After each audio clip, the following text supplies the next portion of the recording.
إذاعة القرآن الكريم من القاهرة. ألف لام ميم. ذلك الكتاب لا ريب فيه هدى للمتقين الذين يؤمنون بالغيب ويقيمون الصلاة ومما رزقناهم ينفقون والذين يؤمنون بما أنزل إليك وما أنزل من قبلك وبالآخرة هم يوقنون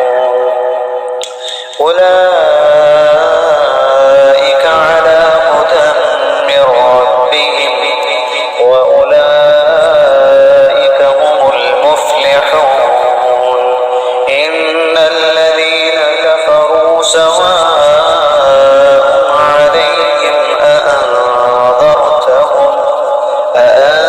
أأنذرتهم أم لم تنذرهم لا يؤمنون ختم الله على قلوبهم وعلى سمعهم وعلى